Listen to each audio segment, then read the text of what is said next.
leading Britain's conversation.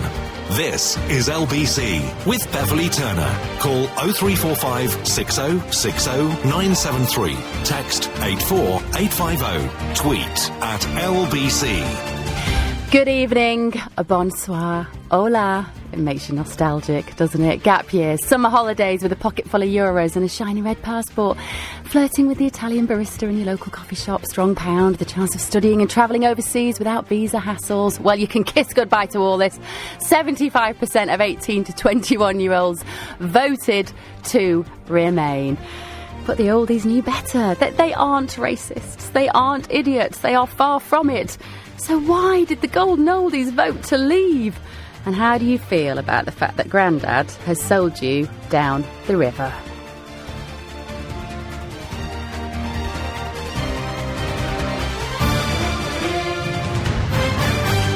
I have been dying to get on here and talk to you. What a week. What a week. I've been stuck with the kids who, to be honest, their level of conversation on this topic is not terribly good. My 7-year-old wanted to know, where's that Prime Minister with the big hair? And I think she meant Boris Johnson, which means she might know something that we don't know. But I know that the conversation we're going to have is going to be much more satisfying. So give me a ring, 0345 6060 973. We've got no expert coming on at the top of the show. There's nobody that I want to talk to. Gove would be happy about that. Obviously, he thinks experts are overrated. You are the experts on this. I want to hear from you. Never has a country felt as divided, our country felt as divided as it does today. Does it? The two main political parties are split down the middle. Great Britain, buoyed by a sense of its own importance, has cut itself adrift from its largest trading partner and is about to get an absolute kicking from the other EU leaders as we are disentangled from this mess. $2 trillion off the stock exchange. 0345 6060 973 is the number to ring. I want us to talk about the generation gap that made this happen. I was on the tube on the way here today and there's 3 young people beside me in their 20s, just kind of bemused. There's just a sense of bemusement amongst young people. And they were saying, I was going to finish uni in 2 years. I wanted to go and travel. I wanted to go through Spain, Italy, Germany. I wanted to do some work. I don't know if I'm going to be able to do that now. They're genuinely sad. They are mystified. They are miserable. Why did you vote them out? Old people? Ring me. 0345 6060 973 is the number to ring. Now, listen, I voted to remain. That may come as a surprise, given the opening I've just given you. But there are older people in my life, people I'm very close to, who voted to leave. And these are people I respect and love immensely. They're normally right about most things, but something happened in this conversation which made my perspective completely different to theirs, and it's to do with age. It has to be to do with our generation, our age group. Talking to some of these more senior, the sort of the older vintage in my life, when I said to them why they'd voted to leave, do you know what they said? Gordon Brown. They said, I was in until Gordon Brown came out for Remain. And you have to remember that generation in their 60s, 70s and 80s cannot stand Gordon Brown because of what he did to their pensions. I'd kind of forgotten that. That had passed me by. He was a big factor. Being told what to do. The old people don't like being told what to do. If you're young, you're kind of always being told what to do, aren't you? It's the very definition of being a younger person is that you have to do quite a lot of what you're told to do. We don't have the same sort of problem with that. The older generation did not want to be told what to do by Europe. That was a recurring theme in my life. This is anecdotally my experience, and I want to hear what yours is. That was one of the reasons that the older people in my life voted to go out. And do you know what else got them? Documentaries showing Eastern Europeans claiming benefits and sending them back home. Why should they get our money and send it back to their country? They've probably got a point on that one. I agree with them. What else? 0345 6060 973. Give me a ring if you're a young person. Explain. Talk to me from the heart about what this means for you now. How do you feel about this result? Was it a surprise to you? And ring me if you are of a more mature vintage. And tell me why you did this to us. 0345 6060 973. Greg is on the line from Preston. Hello, Greg. Hi. Hi. Thanks for letting me on. I'd like to just say I voted to go into the common market 40-odd years ago. Right. I voted to come out this time. And my son, who's 23, voted to stay in. And we had a conversation yesterday about that. Yeah. And I asked him why because he was quite keen on the age split. He explained that under 25s mainly voted in, and over 50 mainly voted out. So I said, why do you think that myself and your mother voted out when you and your sister both voted in? Mm-hmm. And he said, well, it's two things. You're xenophobic and you're ill-informed. This is sort of similar to the conversations I had with my parents. But go on, Greg. So that was interesting. Yeah. So then I said, well, why did you vote to stay in? He said, I want to be able to travel anywhere in Europe freely. I don't want the constraints that you had. And I explained that, you know what, the Americans who are not part of the EU, an American backpacker can go where he likes in Europe. He can travel freely, he can do what he wants. And it's perfectly possible for Australians, Americans and so on to work within the EU and to work within the UK. It's not prohibited, it's not forbidden, and there's no difference to the freedom of movement whether you're within the EU or out. We're never in Schengen. We still have to show our passports. We're not part of the free travel zone. So that doesn't really make much difference. Now, the reason that I did actually vote to come out isn't that I'm xenophobic. I'm certainly not. No. My local hospital here has 100 Italian nurses. It's the largest conglomeration of Italian nursing staff outside of Italian hospitals. Yeah. And we have 100 here. Now, what a lot of people are missing since the referendum, they're missing the fact that it isn't about sending people home. It's definitely not about that. It's the guys that are here, the Italian nurses in the hospital, what we want to do, what I'd love to do, is to give them all a visa and say, right, you carry on, you're doing a really good job. The ones I want out of the country are the 80,000 that came here in 2014 without jobs.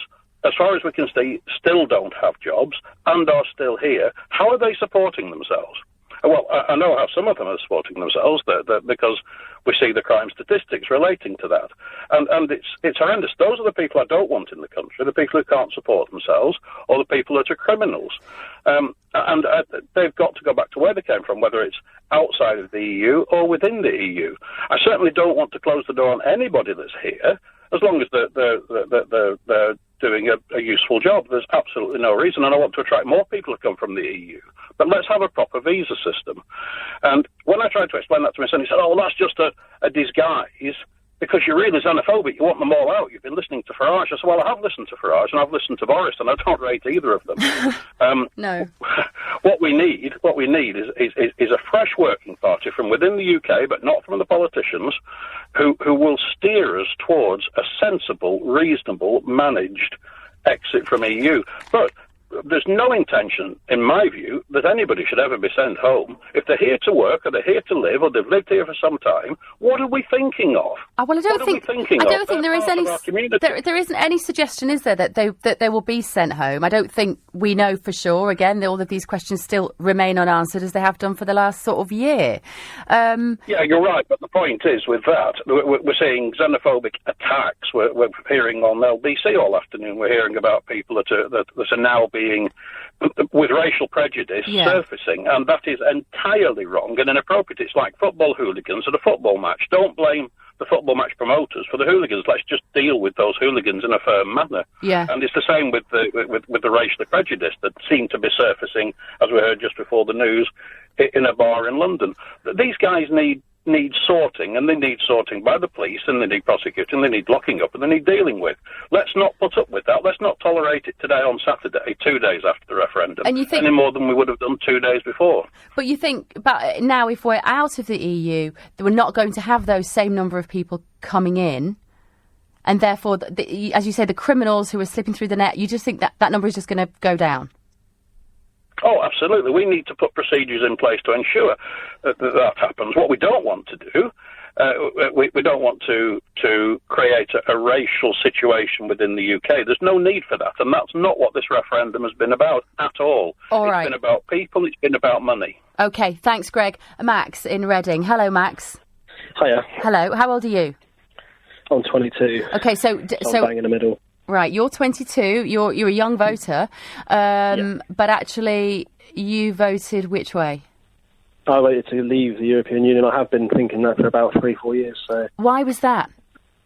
I actually, coincidentally, I studied politics at college for 2 years anyway, so I got into it through that because I looked at something in my lesson and I thought, that's not quite right, I don't like that.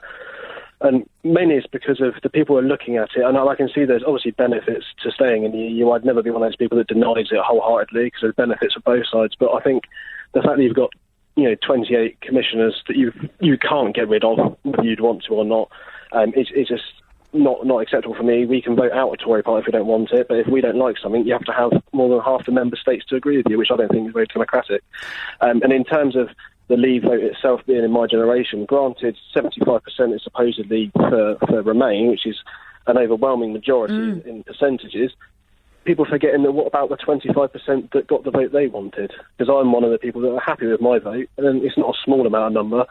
And I think to be angry at the older generations, my nan voted in, and I think to be angry at the older generations that have seen it outside and in the EU, probably actually voted on a European community back then when there was a referendum, so they've seen everything, and they actually probably aren't happy with the way it's going, which is why they voted out. So do you think that your peers, your generation of 22, round about that, the ones in their 20s who voted to stay in, as we say, 18 to 24, 75% people wanted to remain in the EU, you think they just didn't have the full picture because they hadn't studied politics like you had? No, not. That's not me saying that in an arrogant way. No, do you know what I mean? That's what I'm getting. Like, you think you were informed in a different way maybe than they were. Yeah, I think that certain people obviously have their own motives. So a lot of the people, it's been talked about on BBC and what have you, that a lot of the young voters that remaining are actually, because the turnout was actually quite low. I don't know if you've read about it. The turnout was actually quite low for young voters. And the people that are remaining are generally either academically based in apprenticeship schemes and what have you. And actually, if you look at my friend group, most of my friends that are at university were for Remain, but most of my friends that were working in trade, skilled trade, carpenters, being assistant managers in shops and so forth, were actually for out. So it's a bit of a trend across the country where it happens to be people that are more academically based, stereotypically, have been for in, but actually the people that want to leave are the ones that are voting out. And there's definitely a level of education and the socio-economic process works as a factor into this. There's no doubt about it. But what do you want to do, Max, as a job, or what do you do now? I'm actually about to enrol in September into a foundation policing degree. Okay. So I'm looking to go into the police. Okay. And so for you, your career option of being in the police won't be affected in any way by being in or out of the EU? You clearly think it'll be benefited by being out of it? To be completely honest with you, I don't think you could find anyone that could tell me that whether we were in or out. No. And I haven't based my decision purely on myself and my career. I've based it on what I think's best for me, my area, and the country. Obviously, I can't speak on behalf of the country. But it's not just about myself. I get some people that will vote in the short term. So they'll think, well, in the next 2 years I want to study abroad, and it's easier to study abroad within the EU. But what will the EU look like in 25 years' time, or when you're an adult and you've got children? What will it look like then? And it's that you have to take into context. Obviously, like I said, my nan's seen it, and she voted in, and that's fair enough. She decided that actually I'd rather work together with everyone in a more free movement way, whereas I was like, we can still work with people, but just have a bit more control over what we do. Okay. But she's one of the older voters that voted in. Like I said, but a lot of the older voters that voted out have seen outside the EU, going into the European community, and then going into EU and not liking it. Yeah, but you know what? Sometimes, thanks, Max, when we get older, we sort of start to reminisce a bit, don't we, about the good old days, and it always seemed better. There's that terrible habit of looking back in time through rose-tinted spectacles, or whatever age we are, we all do that to some extent, don't we? But I can't help but feeling that that's kind of possibly what the old people have done on this occasion, the over 65. My parents are going to kill me when I get home having done an hour on this. Give me a ring, 0345 60 60 973. I'm asking you if the younger generation is right to say that they were robbed by the baby boomers in the EU referendum. You're listening to Beverley Turner on LBC. It's 6:17. The European referendum was a test of leadership, and I think Jeremy failed that test. We will begin to prepare the legislation that would be required to enable a new independent referendum to take place. What now for our relationship with Europe, and who will lead the country? Hear the story unfold live on LBC. Good evening, you're listening to Beverley Turner, and we are talking about, guess what? we're talking about the EU referendum. We're talking about the fallout. I haven't been on air since last Saturday. I cannot remember a week in which so much happened on Friday, on Thursday. Give me a ring, 0345 6060 973. We're talking specifically about the gender divide. This is a conversation that I've heard all around me, all today, yesterday, about the fact that it was the old people, the vast majority of the over 50s, who voted out. The young people are the ones who are left aghast, looking around and going, hang on, what have you just done to my future? What have you just done to me? What have you just robbed me of? That's what we're talking about. 0345 6060 973. Are you furious with Granny because she's stitched you up? And if you are Granny, tell us why you did what you did, because there's no doubt you thought you're doing what was right for your children and your grandchildren, and I hope it turns out to be the right thing. I desperately, desperately do, but at the moment I can't see no reason why it would. 0345 6060 973. Judy in Colchester. Hello, Judy. Hello. Can I ask you firstly, can you just clarify what is classed as being old? I know. Because before the ad break, you said 65 and over. Now you've just dropped it to 50. Well, look, we've been looking at the statistics. Let me tell you, 50 to 64, the 50 to 64-year-old age gap, 56% of people voted out. 65 and above, 61% voted out. 18 to 24-year-olds, 75% voted to stay in. Only 25% wanted to stay out. So we can group together the 50 and above because it's very similar. Basically, the numbers for wanting to leave obviously went up in line as the age of the voter also went up. But is that any clearer, Judy? Well, it is, but the fact of the matter remains, Beverley, that the gap between the young, what I call young people, and older people has been widening at an alarming rate for some time now, and it's been as a cause of concern for my husband and I, because we really don't like it. You say that when we get older, we look through rose-tinted spectacles. We all do that, though. Better years ago. Well, I think we could turn that on its head now, having listened more while I've been waiting to speak to you. Go on. I think that a lot of the young people perhaps have these rose-tinted glasses on. If they think that grandma or their parent, if we're looking at 50-odd, had it easy, because we didn't. But I'm not going to go down that road because that bores people to tears. You've but had it quite easy, though. It was not easy. Let's get that into perspective, shall we? Okay. Years ago, it was never easy. Pro rata for money, for getting a mortgage, whatever it is never easy. You have to work, you can't have everything new. But let's get that out of the equation. It was probably a bit easier then than it is now, Judy. Yeah, particularly if you think about housing market, point, mortgages. Carry on. That's my next point. Go on. Are these older people wrinklies, as I've heard us being referred to? I haven't said Are that. we the same people that are referred to as the bank of mum and dad, or the bank of grandma and granddad, who very often nowadays are the ones that help their grandchildren or their own children to get on the property ladder, or to help them pay the mortgage, to help them look after the children so they both go out to work. Listen, you're right. You can't have it both ways, Beverley. I know, but isn't that because you've had a booming economy and you've been able to get on the property ladder? And partly that's because we've been in the EU. It is nothing to do with the EU. My days of working hard and getting my feet on the property ladder were long before the EU was invented. You know, all these young people, there are things out there that they can do that obviously the young man you spoke to previous to the adverts, is very admirable to listen to. Yeah. But, please, let's not get carried away in blaming old people. We may be old, but if we're lucky, we're not senile. If we're very unlucky, we see an aged parent who has become such that they cannot live in their own home, and we've had to sell that home for their own care. And also, if you're like me and my husband, we have badgered away for as long as we can remember to get successive governments to take notice of these things.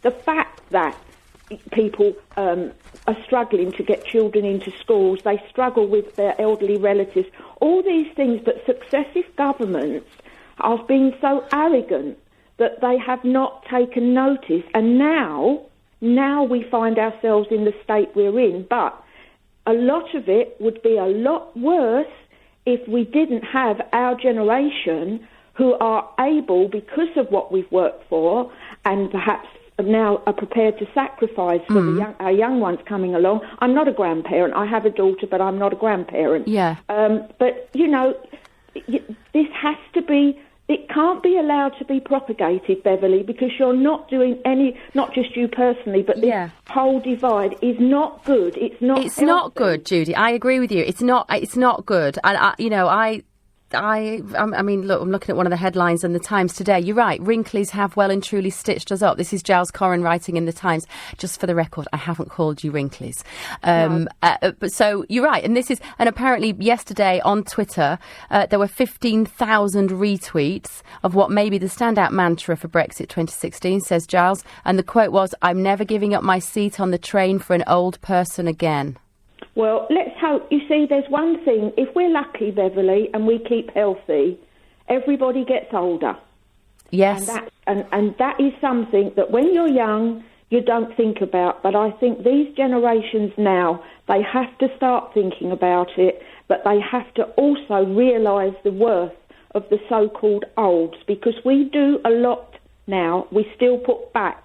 You do. By way of lots of different Let me just ask you, Judy, I think so you voted to leave the EU because, can I just ask you why? Why did you think that was better for the younger generation?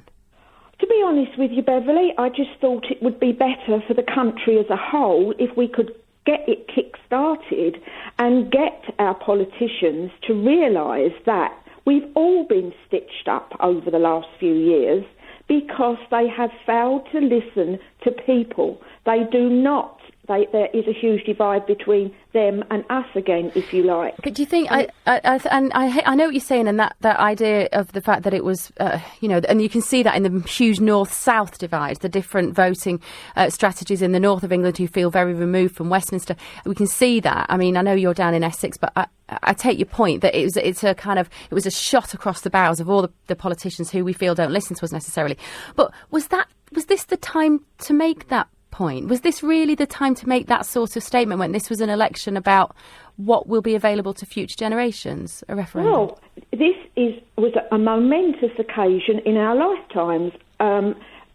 We did give it a lot of thought. We've listened an awful lot to LBC. I listened with great interest, in particular to Bill Cash, to Digby Jones, who admitted, Digby Jones, that he really at heart was a stay, but he was going to vote leave. Now, I've picked out lots of things we both have from listening to the channel. Yeah. I think that a lot of it is fear now. It's being propagated. It's fear that, as if people are not still going to be able to book a holiday and go to Spain or somewhere. You could do that before the EU. Why is nobody knows yet? It's uncharted territory. It is. But for goodness sake, let's stop. Just put a stop to all the backbiting and the fear-mongering, and just perhaps wait till Monday when all the people that have been involved a bit perhaps have hopefully had some decent sleep and can get back to trying to put things right. All right. Thank you, Judy. Thank you. Well, I can't really change my topic now at 6:30 just to keep Judy happy. I can't really leave this till Monday. We're sort of committed to it now, a bit like leaving the EU. There is no turning back. We're talking about whether you feel, if you're a young person, have you been robbed by this older generation, baby boomers? Is this backlash justified? The kicking that I'm giving you for the fact that you've done this? 0345 6060 973. You're listening to Bev Turner on LBC. Here are the news headlines at 6:30 with Simon Conway. Beverley Turner on LBC. Good evening. I'm going to be turning to your calls just a moment. I just want to tell you we've got a full board. I've been dying to get on air and talk to you about this, and we're going to be carrying it on after 7 o'clock. We're going to talk specifically about the situation with Labour, actually, after 7. Jeremy Corbyn, he vowed today to fight on as Labour leader. He told a heckler at the Pride celebrations that he did all he could in the EU referendum. I want to ask after 7 whether you think he should do the honourable thing and stand down, or really is he electable at any point in the future? I think not. But we're going to be discussing that after 7. Back to your calls now on the generation gap and how the generations played their part in this EU referendum. Do you feel like Granny's let you down? Rohini in Harrow. Hello, Rohini. Hi, Beverley. Hello. I'm very well, thank you. I have a feeling, it says on here that you may be 16 years old. Yes, I am. Brilliant. Okay, perfect. So you heard Judy. She was saying that the old people have a lot to offer, that they voted for this to leave because it was the right thing to do. Did it chime with you? Yeah. Did she convince you?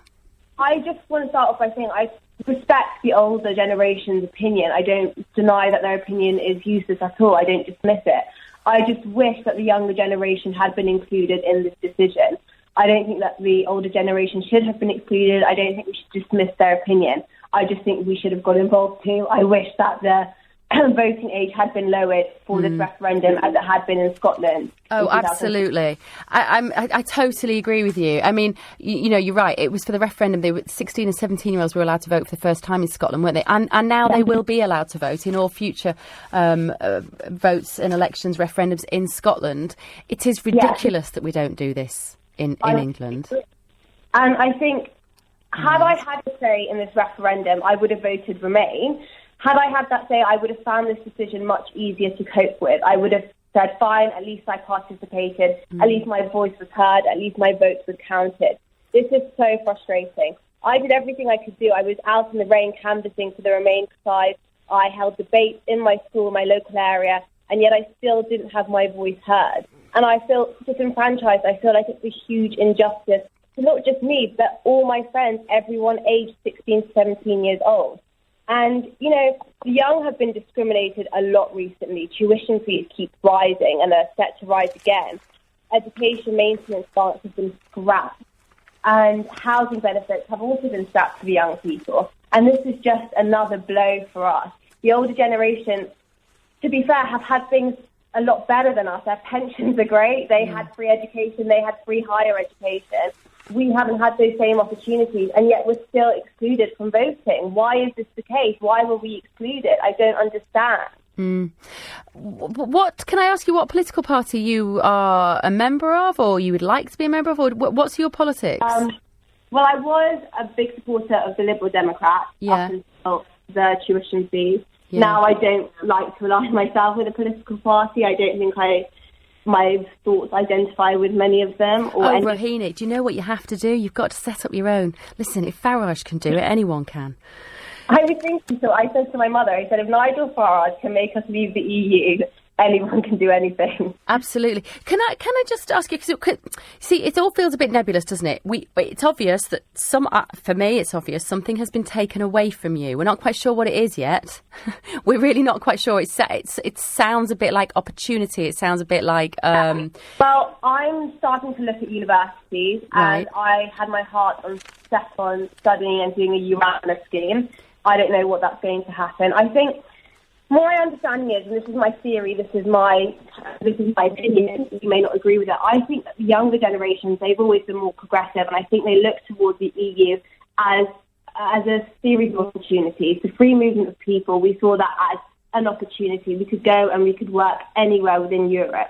For the older generation, I think that wasn't so much the case, and I think for the younger generation, that is what we've missed out on, and that's what's been taken away from us. Yeah.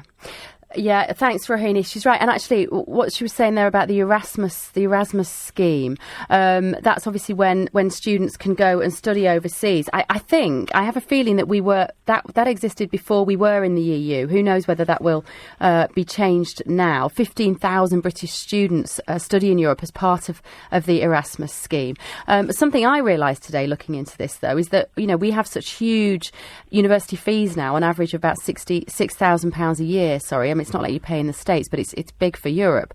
And I didn't realise how many Britons are actually studying at European universities, particularly in Netherlands and Germany, because it's cheaper for you to go and study in Europe than it is for you to study here. That is very likely to go. Especially for modern languages students who... This was amazing. The opportunities in Europe, they were invaluable, and the fact that they've been taken away now it's heartbreaking and devastating. And it's part of the reason that on the 3rd of July I will be marching with other young people from Parliament Square to Trafalgar Square to protest this and to make sure, of course, we can't go back, of course, we can't do this again. But it's not too late. We can change this, and we can make sure that 16 to 17-year-olds do have their voice heard. Yeah. In many ways, I guess it probably wasn't time to put through the legislation, but given that David Cameron was the boss, and given that he really wanted us to remain, and given that he would have known that the younger voter would have remained, I kind of wonder why he didn't push that through. This seems like the opportunity to have done so. But thanks, Rahini. I wish you all the best. Go and set up that political party, and if not, at least join the Women's Equality Party and give them a boost. Thomas in Worthing, West Sussex. Hello, Thomas. Good evening. Good evening. How old are you? I'm 32. OK, great. I voted leave, for the record. Can I just make two very small points before I go on to my main point?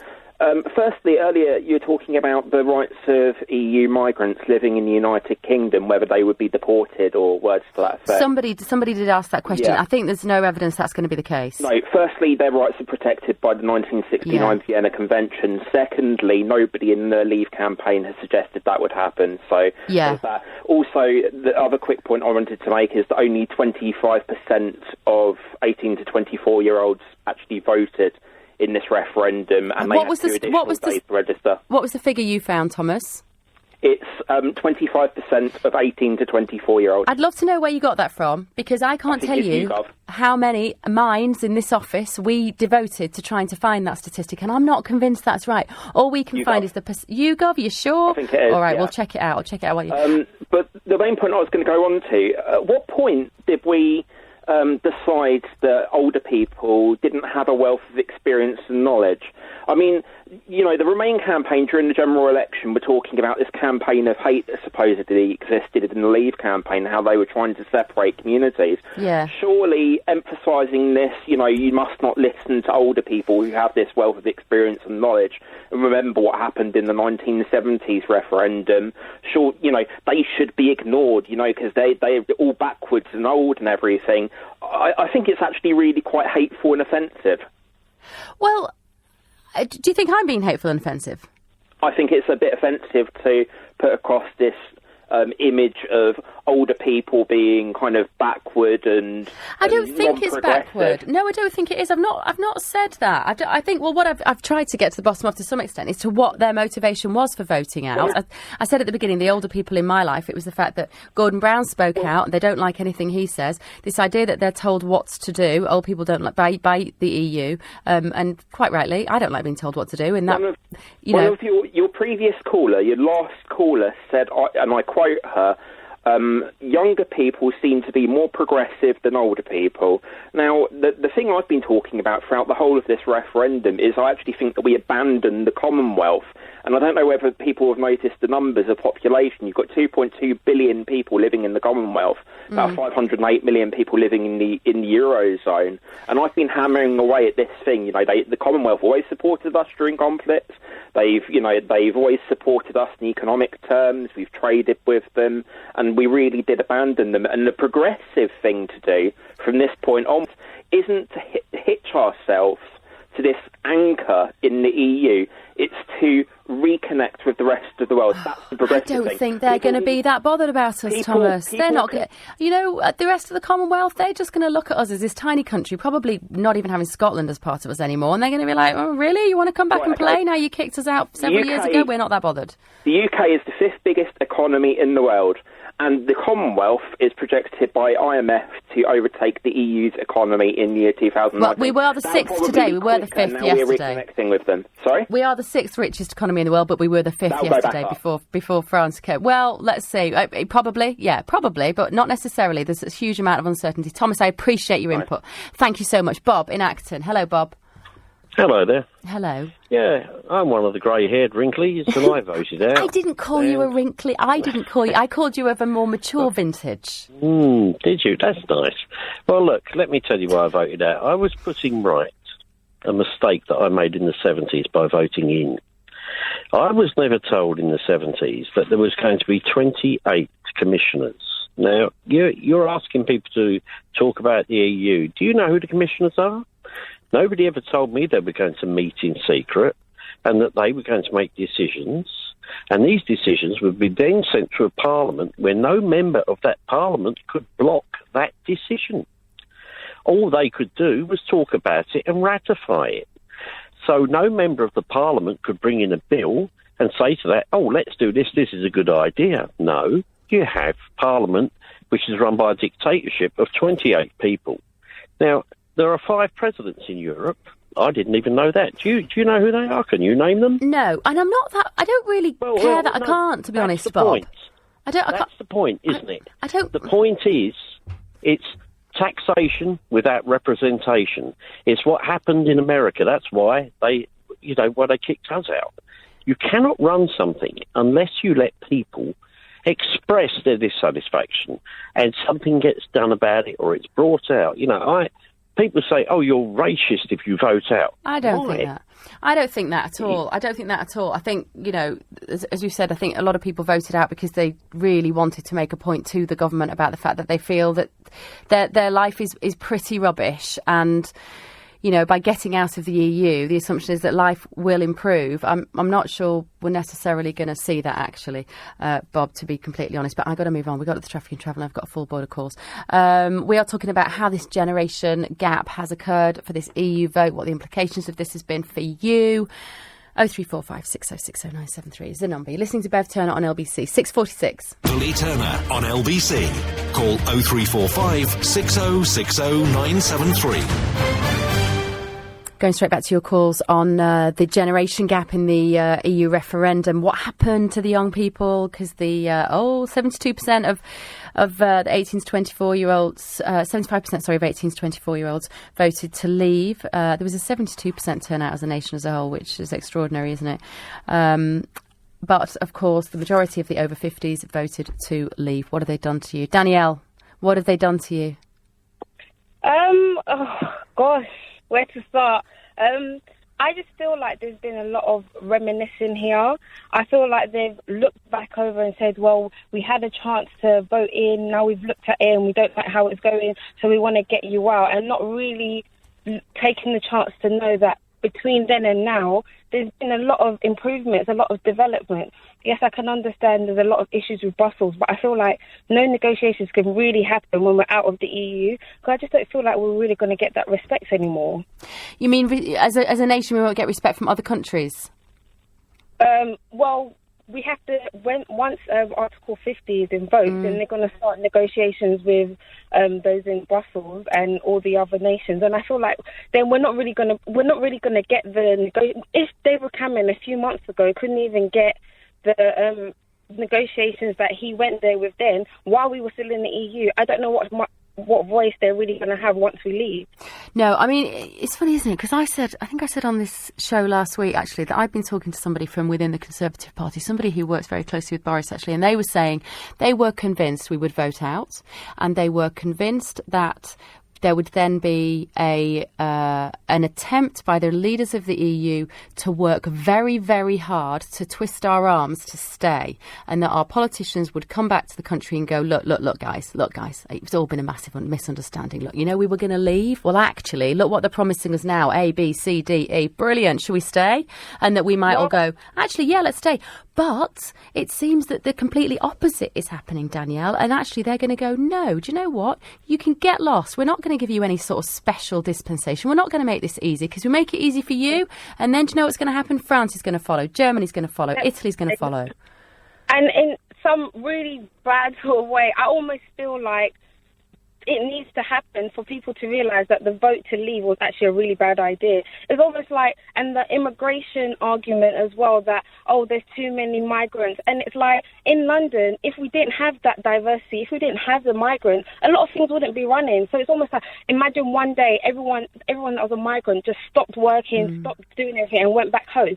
London wouldn't run. I just feel like it would just go quiet. And everyone that's saying they're taking our jobs, and it's just like the jobs were there before they came here and no one decided to take it. They've come here and they're doing it, trying to make a better life for themselves. And then you're just using the easy way by saying they're coming here, taking our jobs. We've got our country. But I just feel like it's really like... I mean, it's interesting what you said, Danielle. And it's interesting what you said, because you said London wouldn't run. It does feel different for us if we live in London. I totally accept that. I think if you live in the North East and you live in Leeds, you live in Sheffield, in the Northwest, and I think it feels different when you feel like your community's complexion, I don't mean that quite literally, but the texture of your community has changed almost overnight. I understand that that's scary. I get that. I do get that. So I think it's very difficult for us in London.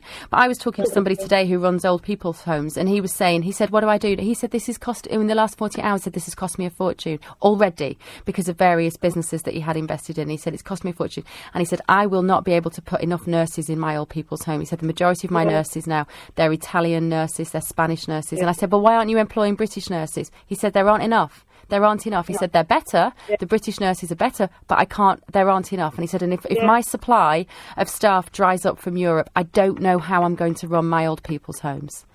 That's scary to me. Really scary, yeah. I just think about my future, and I think about the fact that a lot of things are really going to change for me, and I look at it and I'm scared. I've got a young daughter, and I'm really scared for her. And it's almost like, what do we, like, if the Leave campaign at least had some sort of, like, they were going to say, yeah, this is going to happen, and we actually had some sort of idea about what's going to happen. Now everyone's just looking left and right thinking, like, where do we go from here? And it's difficult because now this is probably the worst thing that they could possibly do at this moment. The way the country is, like, no one knows what's happening now. That's probably the worst thing they could do. Yeah. And it's just... I don't know, it's difficult. It is, Danielle. Listen, I appreciate your call. Thank you so much. Danielle, who's 22 and does feel quite frightened by this, as do I. As I say, I've got 3 young kids, 12, 7 and 5, and part of the reason that I voted to remain was for them.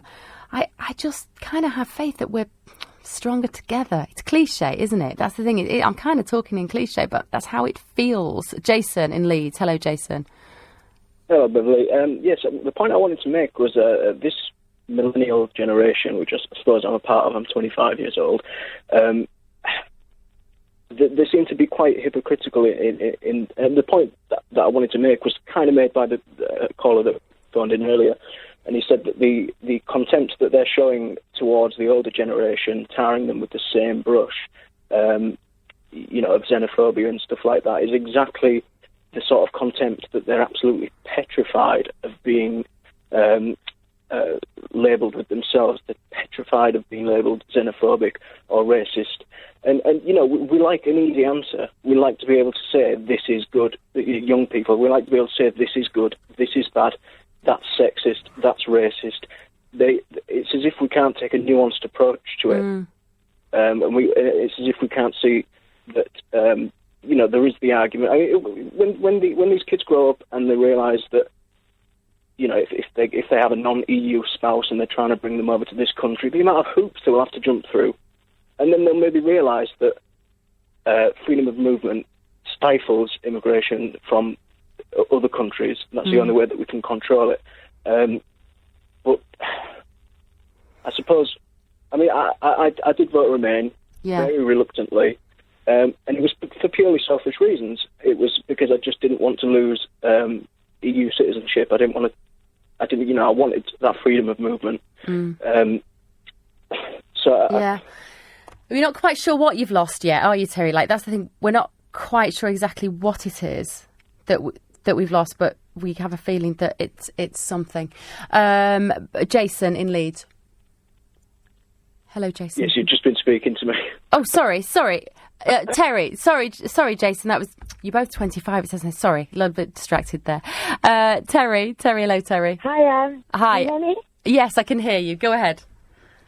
So in terms of you discussing about the age gap and it's kind of a theme because being 25 and coming from an inner city area, if it wasn't for things like the EU Commission and the relations between the EU and the UK and the willingness for countries such as like Bulgaria, who only joined the EU, I think in like 2006, their willingness to even engage in people in politics, it's been a beautiful journey. And for that to be taken away, I myself travelled to Greece and Paris in the last month or so, and to be welcomed and to know that I can just go through the airport and have no issues, and there's nobody looking at you saying you're an English person, you're this person. There's no issues there. But I feel like this referendum it's not just only created a major divide when it comes to the older generation and the younger generation.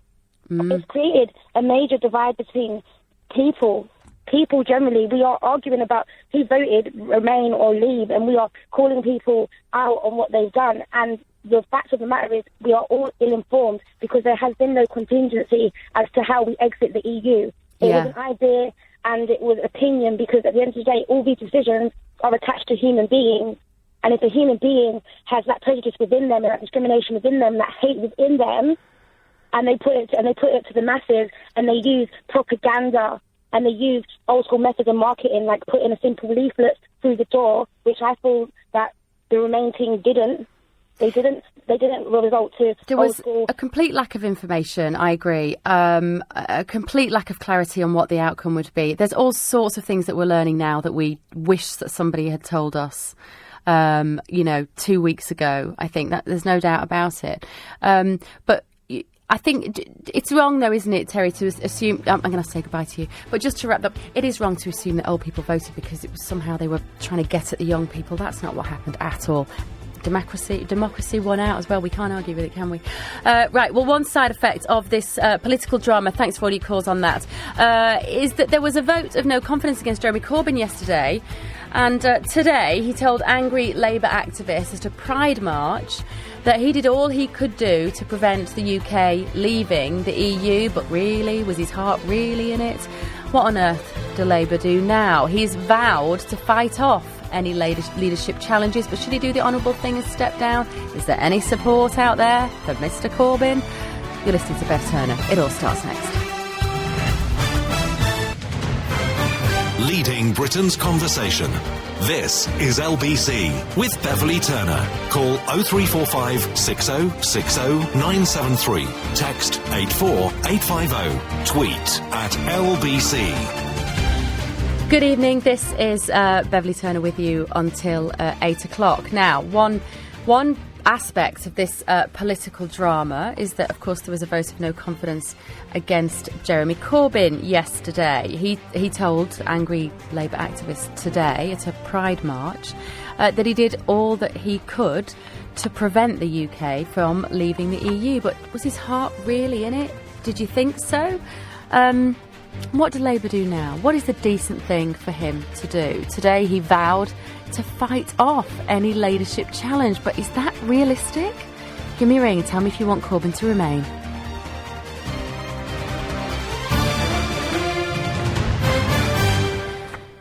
Obviously, Jeremy Corbyn had a history of being extremely Eurosceptic and voting against being in Europe, voting against the government on many occasions when it came to his position on Europe. Suddenly he was the Labour leader and he decided to fight to remain in the EU. It never really made any sense, did it? It never really rung completely true. And whenever you heard him talking on this issue, he even admitted himself, didn't he, that he was 7.5 out of 10. That was where he felt on whether we should remain in the EU. That's not really enough, is it? I kind of admired his honesty when he said that, but it did leave so many questions. It left so many more questions than it answered for me, that. 0345 6060 973 is the number you need to call on this to tell me what you think Jeremy Corbyn should do now specifically. I want to talk about the situation in Labour. We know we're going to get a new leader of the Conservative Party in 3 months. Who knows who that's going to be? Pretty likely it's going to be Boris Johnson. But hopefully Theresa May. But Jeremy Corbyn is the one I want us to specifically talk about today. Did you think he did a decent job for the Labour Party in this referendum?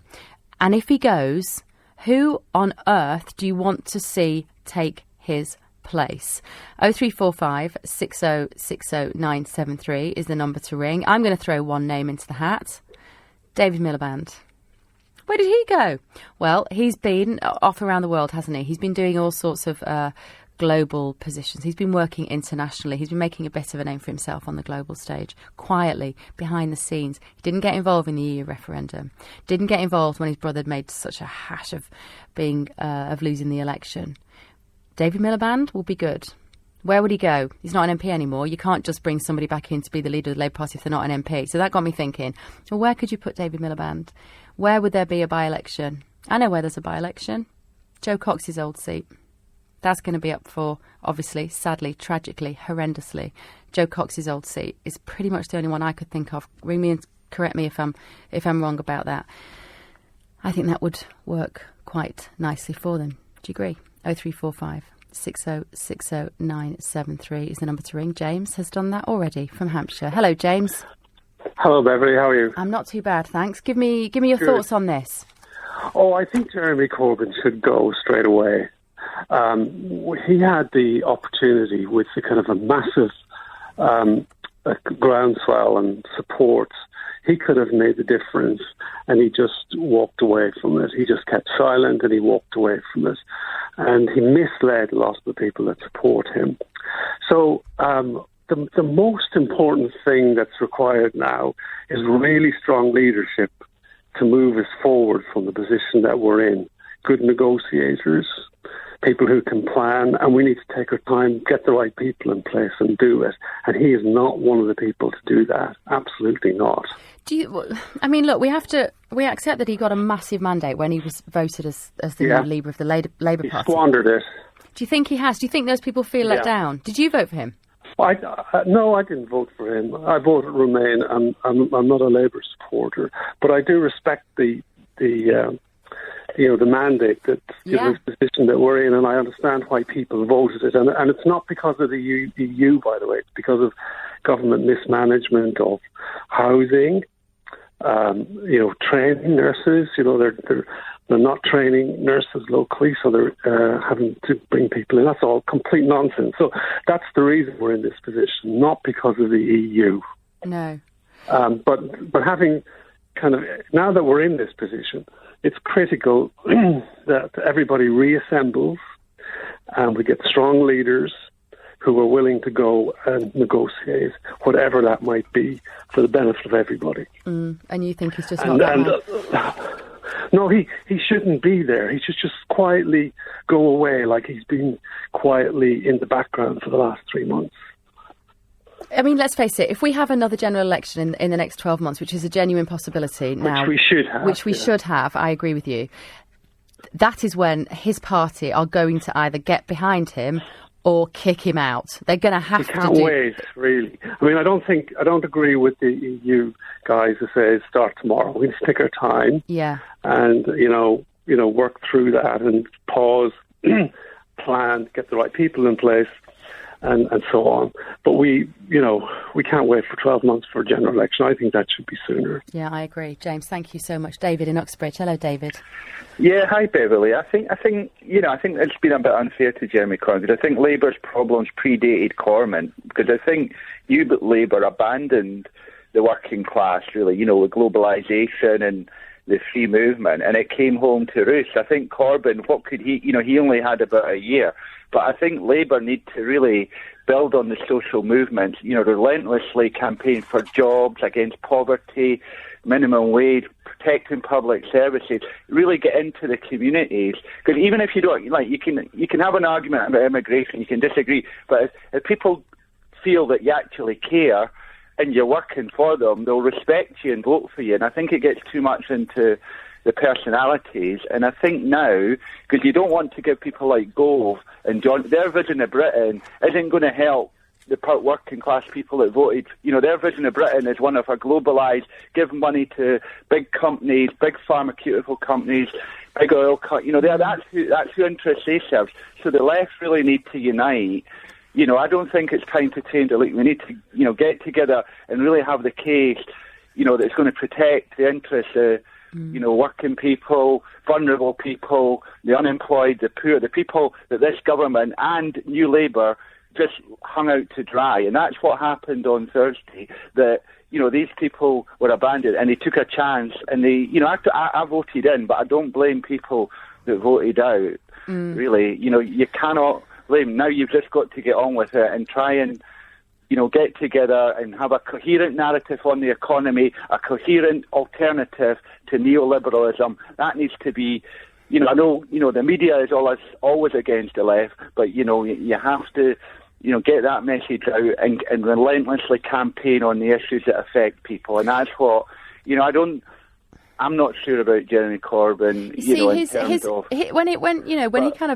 when he sort of burst, I'm not going to say burst on the scene, he's been in politics for decades, but when he came very much into the public consciousness, to the majority of us who had never really heard of him before, as he was just a sort of a protest backbencher, he came along with this idea of a new politics, didn't he? I'm not going to shout at people. I'm not going to do the braying in Prime Minister's Questions time. I'm going to be the polite, leader of the Labour Party. I'm going to be the nice guy. And there's no doubt that when you see him on TV and you see him talking and you see him being himself, then he is a nice guy. You can't deny it. He seems like a nice guy. But nice guys don't necessarily make brilliant political leaders, do they?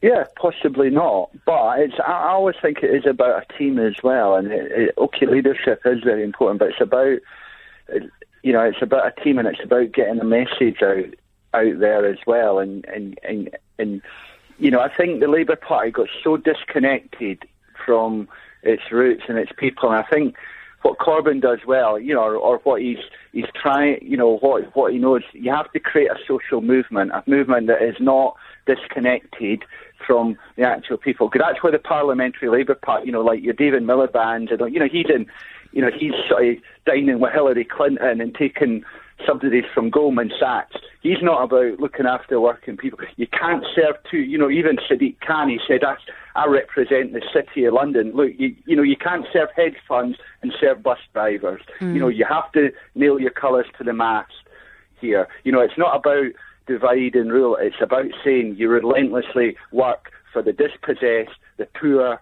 the working people, and that's what Labour Party needs to unambiguously position itself. If it does that, and it doesn't just come up with rhetoric, it has to get in there on the ground in these communities that have been decimated, the post-industrial communities.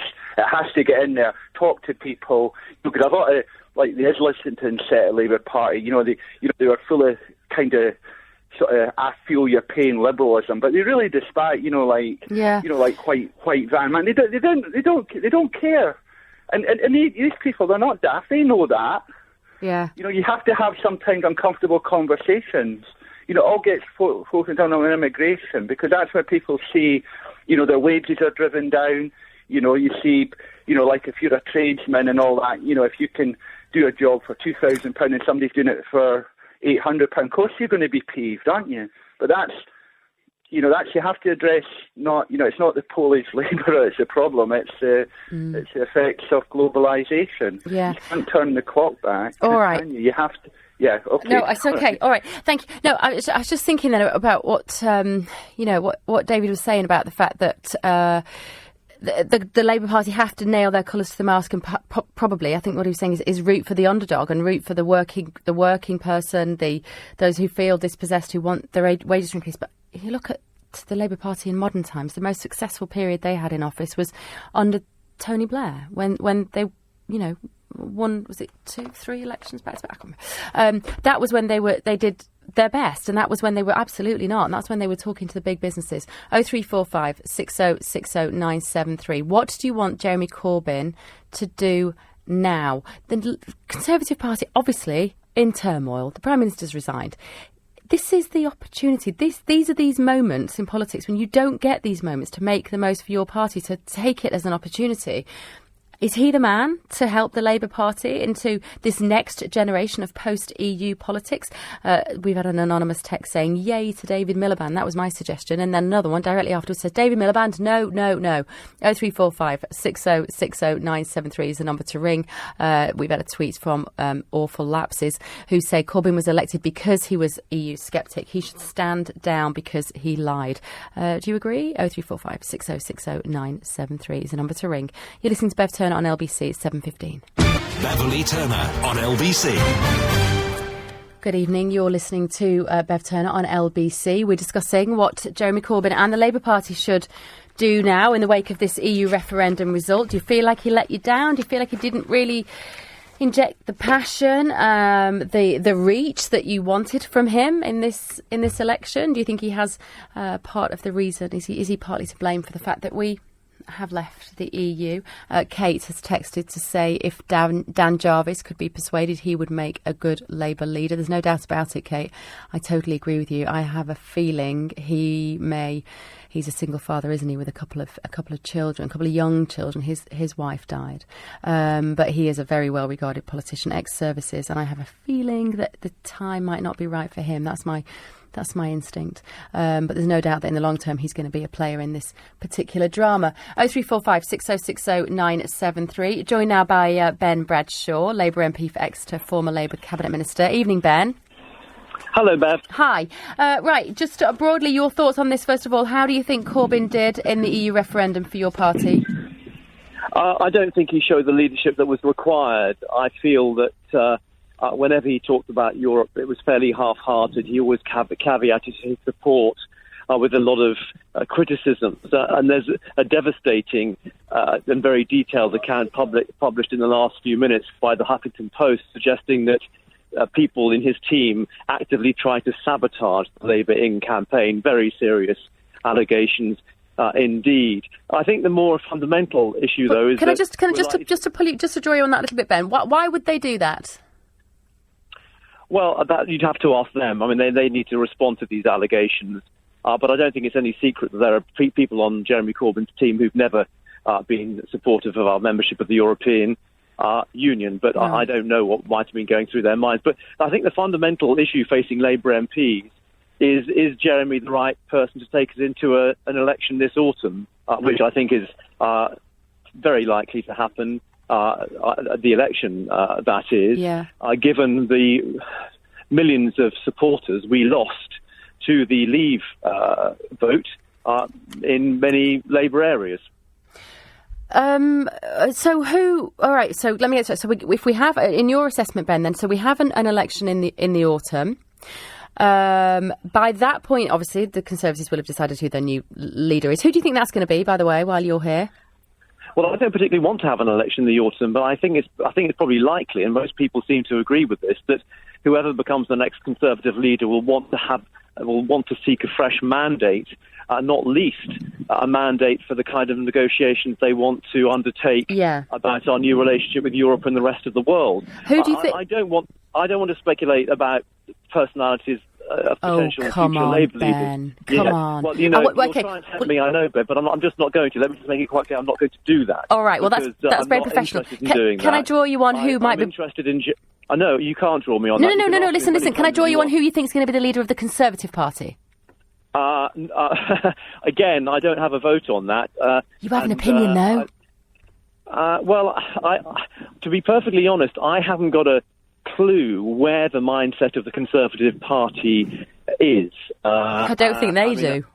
Well, exactly. So I think it's that it'd be a drunk or a mad person who we're going to speculate about who would be the next Tory leader. In a way, I don't think it matters. What matters for my party and the Labour Party is that we are in a position to fight an election in the autumn with a credible party leader, a credible programme, and it's more important now than ever, given the turmoil in the financial markets, the political and economic uncertainty that we face, that we have a strong, effective and competent Labour leadership. And I've just today in my constituency, many Labour supporters have come up to me in the street who supported Jeremy Corbyn, particularly young people, but have been very disappointed and upset by the lack of leadership he's shown in the referendum campaign, and they've changed their mind. They are now of a view that we do need a new leader, particularly if there's an autumn election.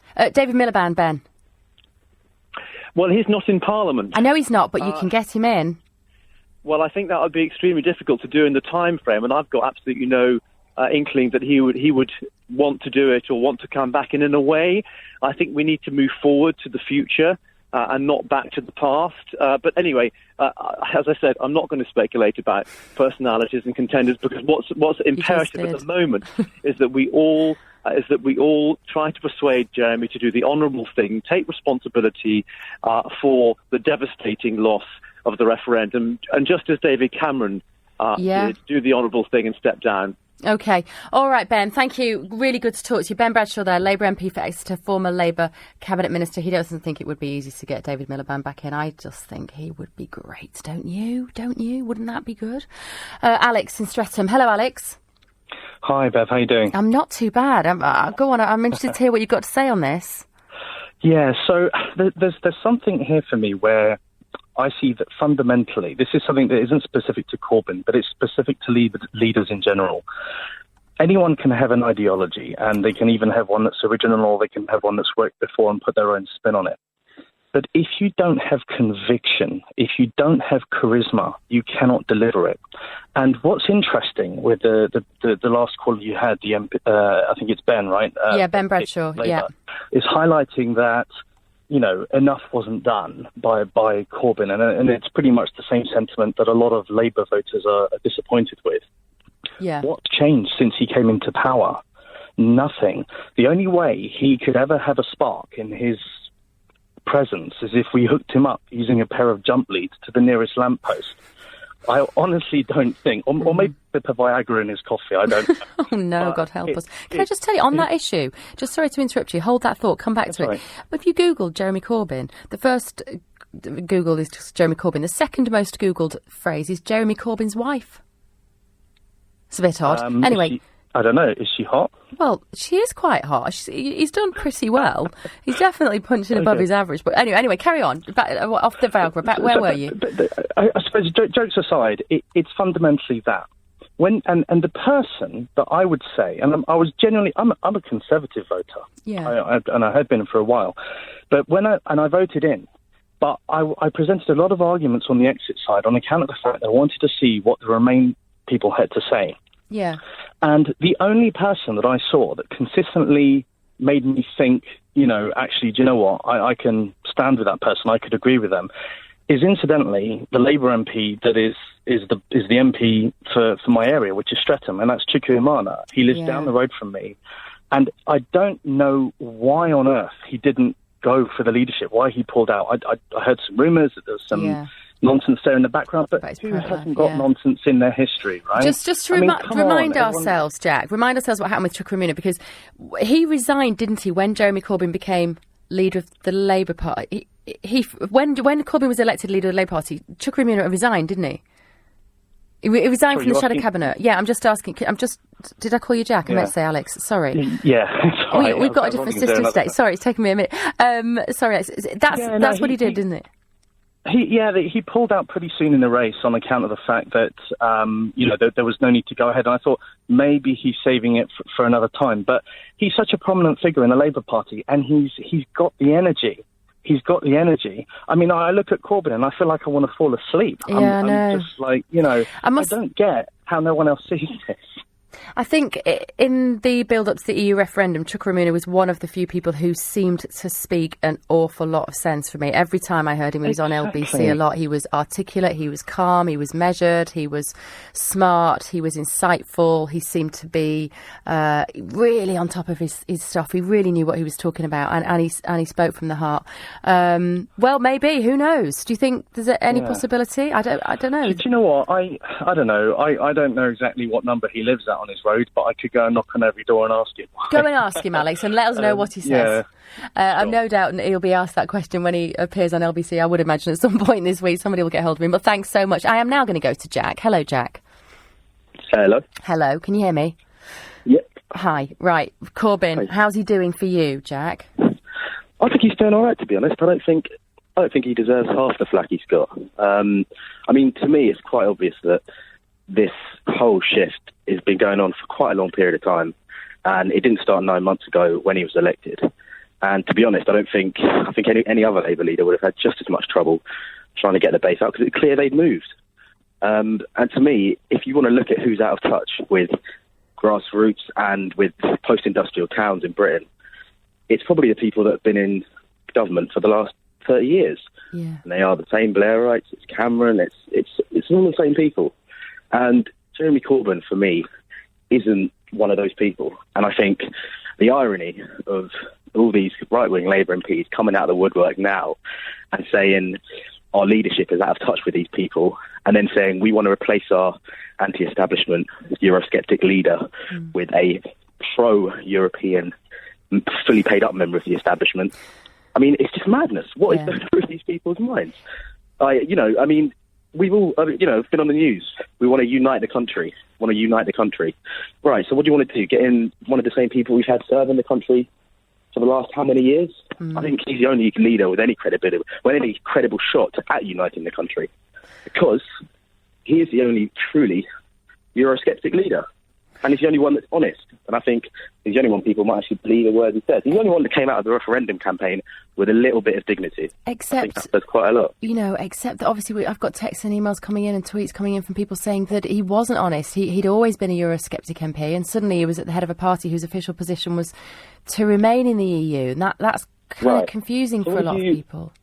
So what did you... So the only other alternative was for him to say, right, I'm going to campaign for out.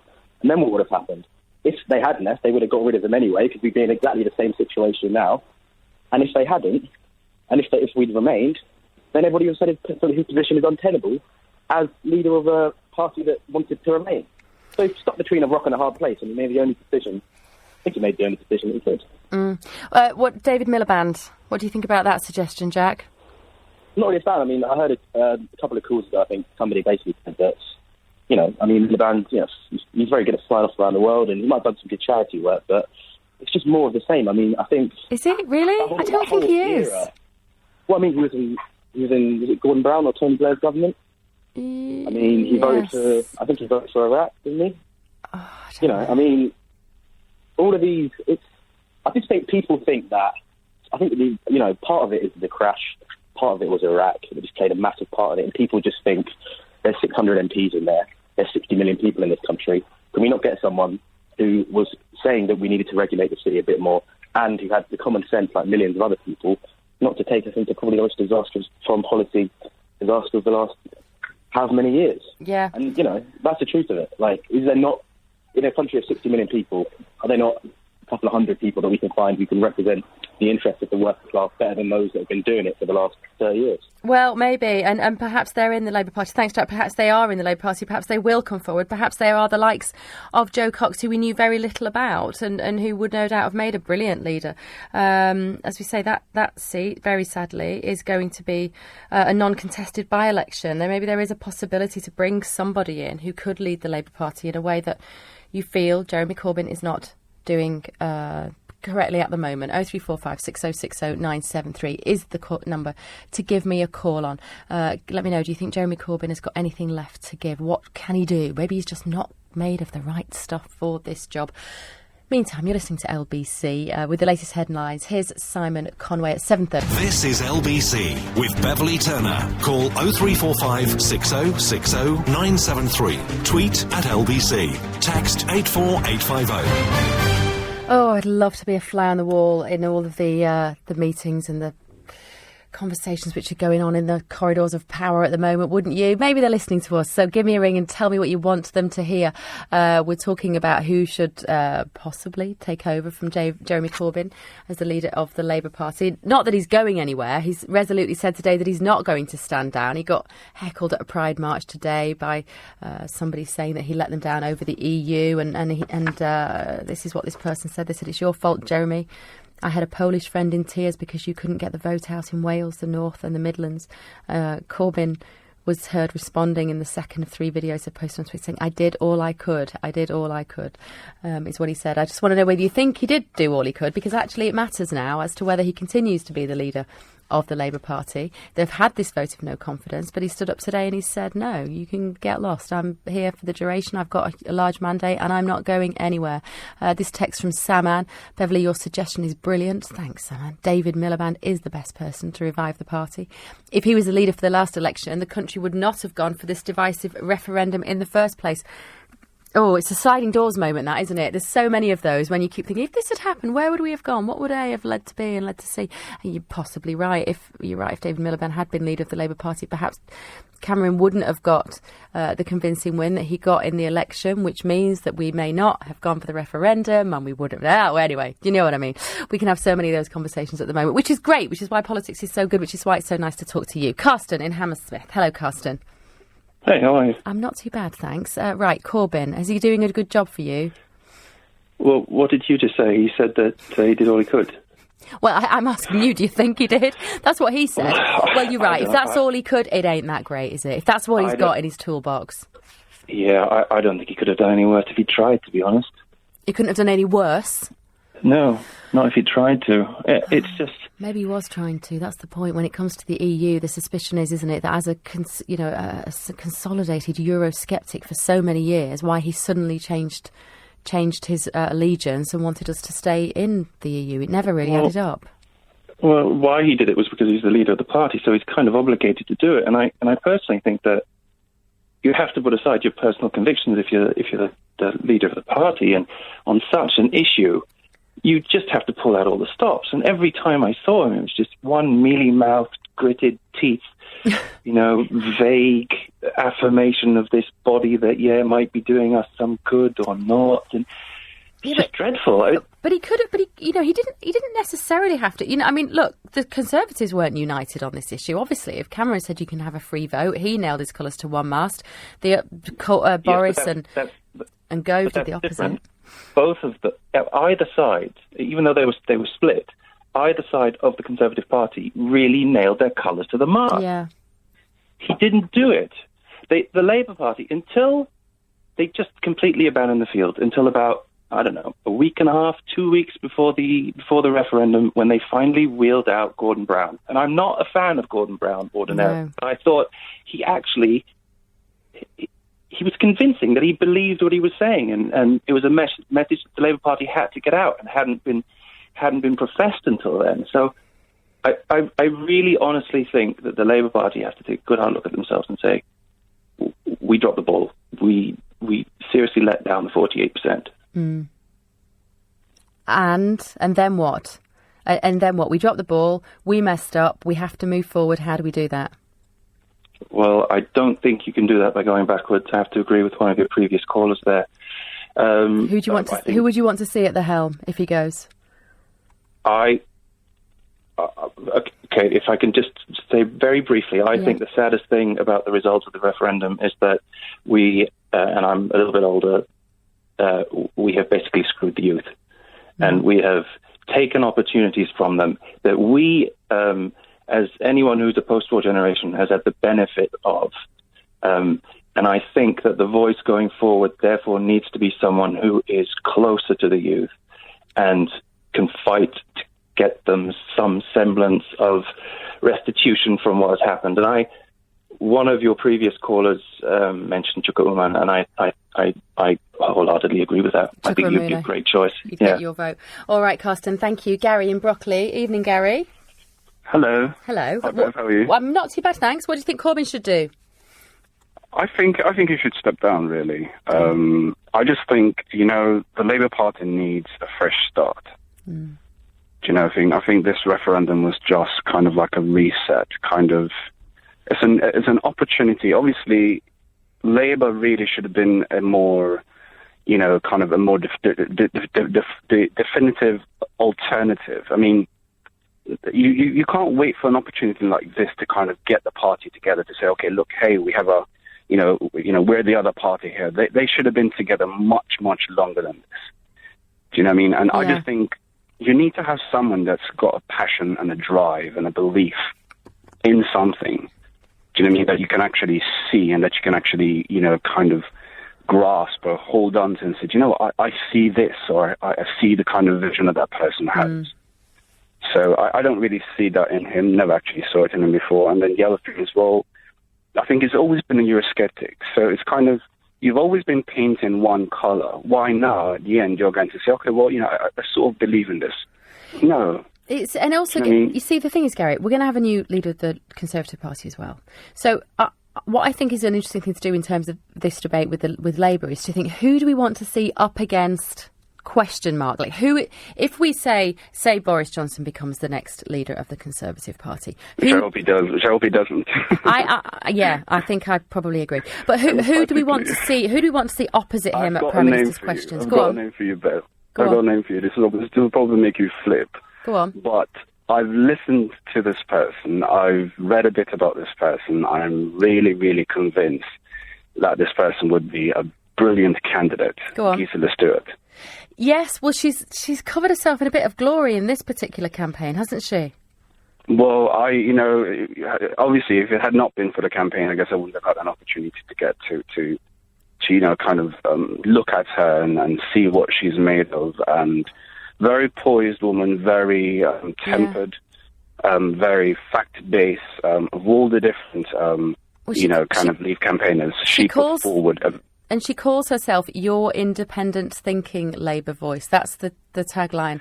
I just looking at, kind of what she'd said from the start, the way she carries herself, the things that she does. Yeah. Very measured, very tempered. I just think that she would be a brilliant leader going forward for this new Labour. I would put it that way. You're not going to hear me arguing about getting a woman in the job. That may not surprise you, Gary. But thank you very much for that suggestion. It's one we haven't heard. Tariq in Bradford, West Yorkshire. Hello, Tariq.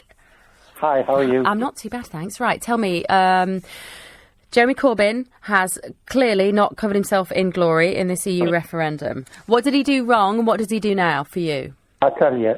Basically, in my opinion, Jeremy Corbyn hasn't done anything wrong. What happens is the PLP is absolutely... They don't want him from day one. This EU referendum is nothing more than an excuse. We all know Jeremy Corbyn is not the favourite of the EU referendum. It wasn't all about the EU referendum. It's all about getting Jeremy Corbyn out, because if there's a snap general election, the public knows that Jeremy Corbyn is not into the EU, so they've already got a Labour leader there. The other leaders are all pro-EU, and the majority of the public, put the Labour Party to one side, the majority of the public doesn't want to be in the EU. So we've got a Jeremy Corbyn who's... no longer represents, Exactly. So he's going to represent the majority of the public. Now, people like Ben Bradshaw and Blairites like that really, really wind me up, because they don't get the grassroots movement. The Labour Party, the Blairism is dead now. They either back Jeremy Corbyn or find another party, because that's it. Because if Jeremy Corbyn goes up against them, he's going to win, probably by a more bigger gap in margins. You know what I mean? Yeah. I can't imagine. I don't know why they're doing this, because the Conservatives are in turmoil. The leaders just resigned, and now they want to start this. For what reason? Because they would rather have the Conservatives in power than a left-wing socialist Prime Minister. They do not want a left-wing Prime Minister. No way. They'd rather have a Conservative, but they won't tell you that. Who's they? Who do you mean by they? The Blairites. I'm talking about Ben Bradshaw. The other, you just know when you hear them. I've even seen it on Twitter. I've seen it, the so-called, some of the Blairism in the party. They would rather, I'm going to campaign for the Tory party if he's going to be the leader. All right, thanks. All right. Yeah, thanks, Tariq. I think there's a lot of people who would agree with you on that. Andy in Stratford. Hello, Andy. Hello, dear. How are you? I'm very good, thank you. Very good. Right, who should be taking over from Corbyn if he goes? I totally agree with you on what you've done. First thing first, congrats to the UK for leaving the EU. It's the best thing ever. Oh, Andy, because I can't share that enthusiasm. ... yet. The EU was a sinking ship, a bad deal.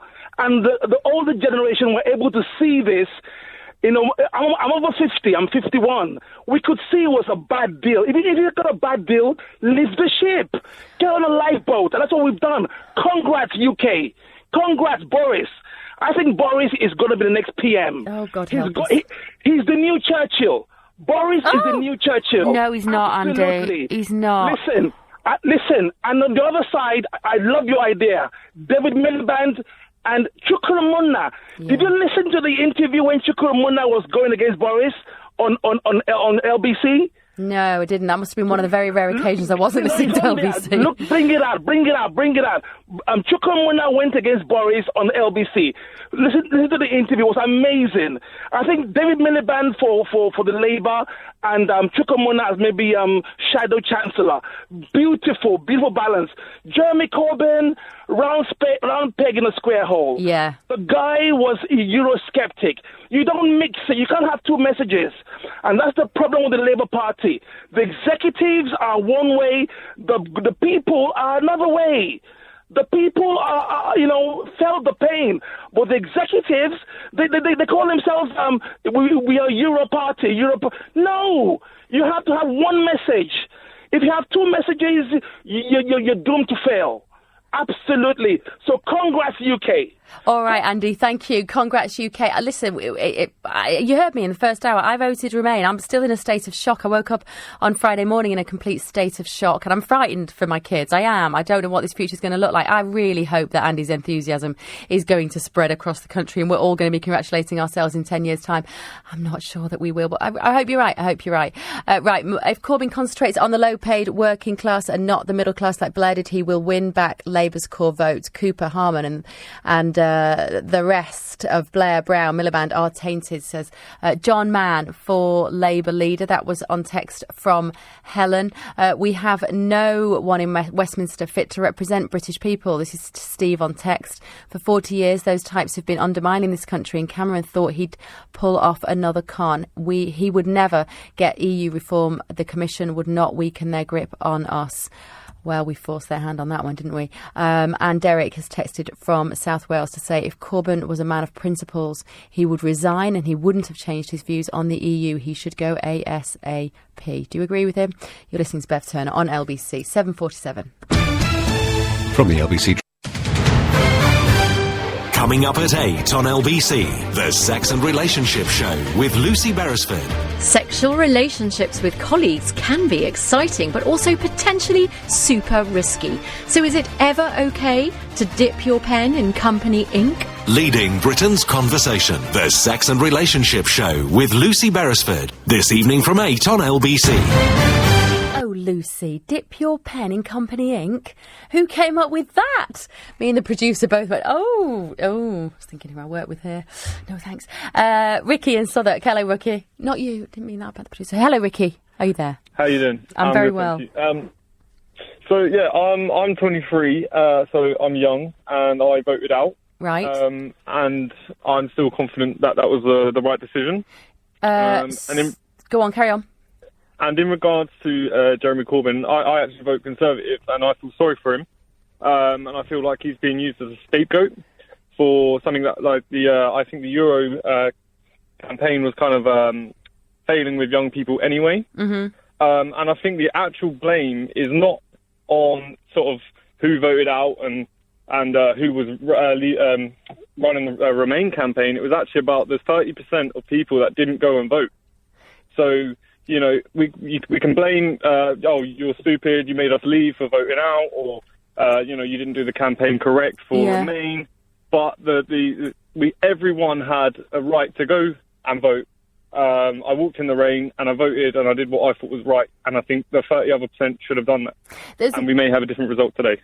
Okay, but I think you're right. And there is no doubt there's a younger generation who do not understand the significance of having the right to vote and what that means to live in a democracy and how incredible it is. We take that very much for granted.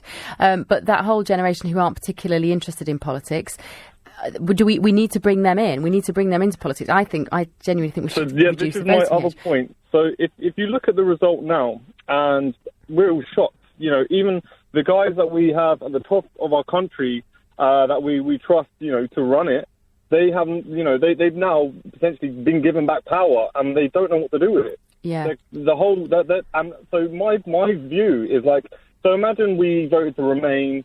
And in 15, so you were worried about your kids' future. Yeah. So imagine in 15, 20 years' time, we haven't run a country in so long.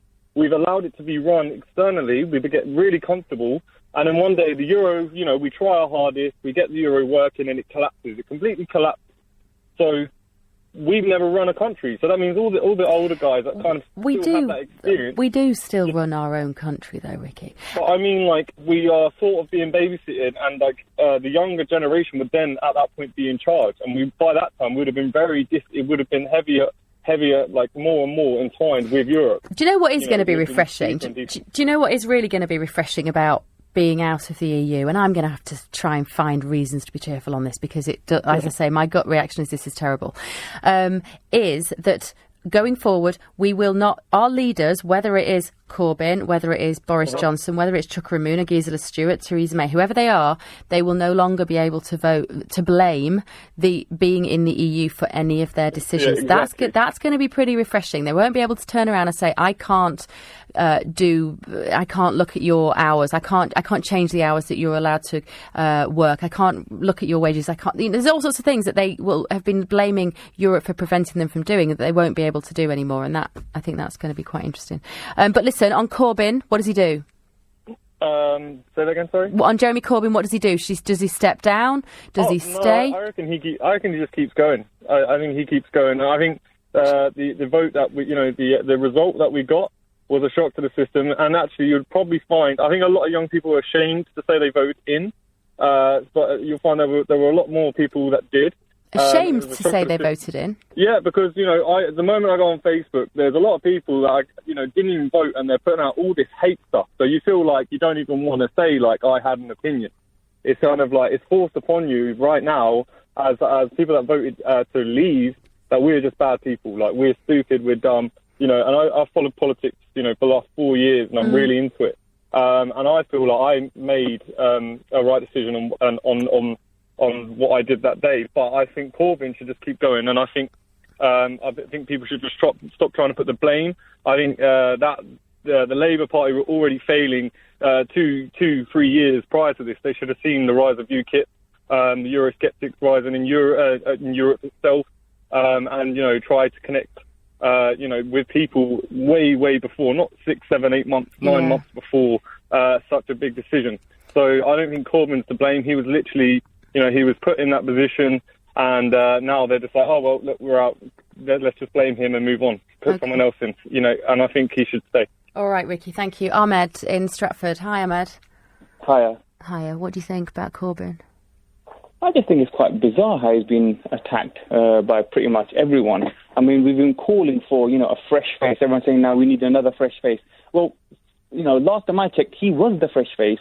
He's completely different from any politician out there. He's actually feel very fresh anymore. He quite quickly went off, didn't he? He's like a strawberry from absolutely Tesco's. Not. People seem to say that he hasn't got charisma or personality. What do you want, a pop star to go and lead the Labour Party or something? So he can go out there and he can interact with people and he look great on camera. No, this is a very articulated, intelligent man. If you actually listen to him speak, if you actually sit there and listen to what he says, he's a very, very good guy, a very humble person. He's exactly what we need. Because of him, the Labour Party has soared in popularity after going down in the dumps practically. And now what I find quite bizarre as well is apparently he lost this referendum. No, it wasn't his battle. It was largely David Cameron and the Conservative Party. They're the party that's currently in at the moment. Well, it was the country's battle, though. It was the country's battle. No, it is the country's battle. But why should he then stick his head on the line and say, well, okay, now I'm the one that's going to have to take the axe for that? It was David Cameron. He did the right thing and he resigned, fair enough. But it's not like this country overnight has suddenly decided to leave Europe. People have been thinking about this for God knows how long now. People have been very unhappy, very dissatisfied, and especially in the latest Conservative government, people have been very unhappy and dissatisfied as well. Now, to come in and criticise, Jeremy Corbyn and say, oh, well, you haven't got the personality, and everyone's coming out and they're ridiculing him about his looks. I mean, even you said he's punching above his weight. I mean, imagine someone said that about I meant that she's quite young. I meant his wife is quite young. Imagine making that comment about a female. I would. I would. I think that's very, very harsh for you to say that. To say he's punching above his weight, that's completely inappropriate. But, the way he's been getting hammered in the media for this, it's nonsense. He's been so dignified. As soon as, the referendum was announced, he came out, he spoke about, David Cameron, he said what he wanted to say about that. And, I mean, people are saying, another thing I want to say about this is people like yourself are calling for David Miliband. Because why? Because people are saying that, Corbyn lost the referendum. But now you're calling for another loser, because, correct me if I'm wrong, but did David Miliband not lose to his brother? Yeah, he did. Now you're calling another loser to come back in again. Why? Because apparently now he's a winner. And you're calling for that Chucker guy. Well, hang on a second. He didn't even stand to be elected. What kind of leader is he then? All this double standard. It's insane. Ricky, Ahmed, you make a great case. Listen, you're making a brilliant case. Just given that, as we heard then from Ben Bradshaw, if we have another election in the autumn, I mean, just kind of slightly despair at the idea of it, but I'm also fairly excited by the idea of it. But if we have another election by the end of this year, because obviously Cameron's going, somebody's got to take in place, and they are going to want a mandate from the country in order to go ahead and make this EU negotiation on our behalf. If that is, we've been thinking about the pairings, like who would be in charge of the Tory party. If we get Boris Johnson at Prime Minister's Question side on one side, Jeremy Corbyn on the other, that works for you? Absolutely. Jeremy Corbyn is exactly what Labour Party have always stood for. He's not a Blairite. We've always said the reason why the Labour Party went down to the dumps is because they had what they say was an undercover Tory person in charge. You look at Tony Blair, for example. The man has 26 properties between him and his wife. His wife is now currently fighting for elite people who own hundreds of properties. It's completely opposite to what Labour stand for. The socialist, the communist side of Labour Party is completely opposite. And Jeremy Corbyn is exactly what Labour Party need, exactly what anyone who has the actual Labour Party ethos behind them, that's exactly what he stands for. It's amazing. We should get rid of that because he doesn't look like a pop star or he's ugly. No, I don't. No, he's not. He's not ugly, isn't he? Listen, he's not. He's not an unattractive man. That's not what I'm getting at. But listen, I'm going to move on because I want to get one more quick call in before Lucy starts talking about dipping your pen in the work ink. Edward in Warwickshire. Hello, Edward. Hi, Beverley. How are you? I'm not too bad, thank you. Jeremy Corbyn at an election for the Labour Party against a new leader of the Conservative Party. Does that work for you? I think that he deserves to fight at least one election. I mean, I think that he had a big enough mandate to at least deserve. I think he does deserve to fight one election. If he doesn't do well in that election, fair enough, then they can make a decision. But I think that he deserves to fight at least one election. But he might deserve it, but would he do a good job of it? You know what? I think that because this has been such a big event, I think that, Jeremy, in some ways, Jeremy probably was secretly a leaver. But I feel that he had to take the position he had because he just didn't want to have another confrontation with the Blairites in his party. In some ways, I would have a bit more respect for him if he actually now just came out and said, "Actually, guys, I was for leave." You know what I mean? And then actually make. You know what I mean? I would actually because you look at his record and he really was anti-EU. And the thing was that the Labour Party, a lot of people forget this, but the Labour Party historically was the anti-EU party back in the 70s, and this only really changed in sort of the 80s. And so, the way I looked at it as a moderately left person myself was there was a left-wing case to leave the EU. I thought that Kate Hoey in particular put herself across very, very well. And she, calmly made the case that the EU was perhaps a bit too in hoc to big corporate, big business, that would have, had too much power over the working people. All right. So, I'm going to have to move on. I'm going to have to go, Edward. I'm sorry, but tons of calls, as always. Thank you for talking to me for the last 2 hours. Don't forget you can listen to LBC whenever you want, wherever you are. Download the free LBC app for your mobile or tablet and never miss a moment. Leading Britain's Conversation at 10, it's Nick Abbott, but right now it's the brilliant Lucy Beresford with the Sex and Relationship Show. Thanks, Beverley. Coming up at 9, I'm going to be taking your calls about your sex and relationship worries. And remember, no subject is taboo, so pick up the phone if you want advice or just a sympathetic ear. Plus, I am also going to be talking about age gaps. Can a huge age gap lead to better sex? How can a big age gap in a relationship ever work? But up next, I am talking about sex at work. Are you secretly in love with your boss? Or do you have a crush on a colleague? Is sex at work ever worth the risk? 0345 6060973. For LBC, I'm Lucy Beresford, and it all starts next.